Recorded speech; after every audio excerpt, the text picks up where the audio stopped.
olsun dilim ağzımda desem, nazını az et. Naz et bana ey sevgili canan, bana naz et.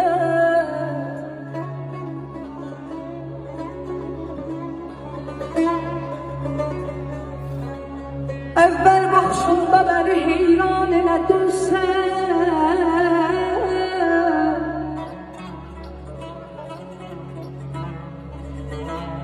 Evvel baxışında beni heyran elədin sən. Birinci gülüşlə ürəyim qan elədin sən.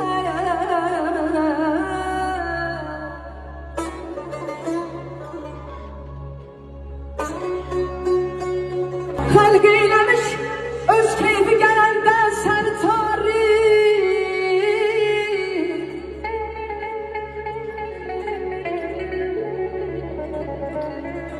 Xəlq eyləmiş öz keyfi gələndə sən tarih.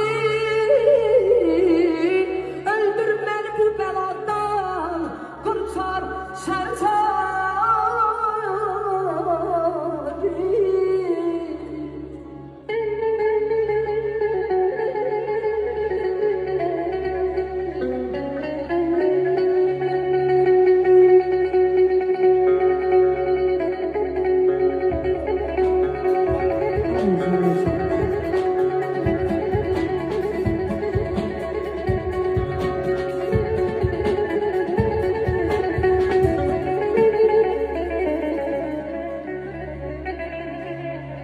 Rahmet bana biganeye naz eyleme bari.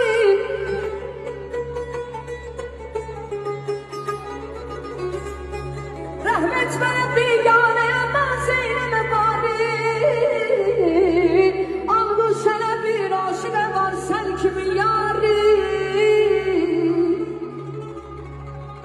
İnsaf hele öz aşıkını mehremin var.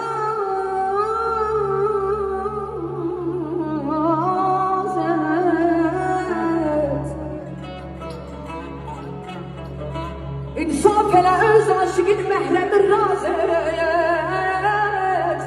Naz et mənə ey sevgili canan, naz et. Aynəni heyrətdə qoyub əksi cəmalıyam.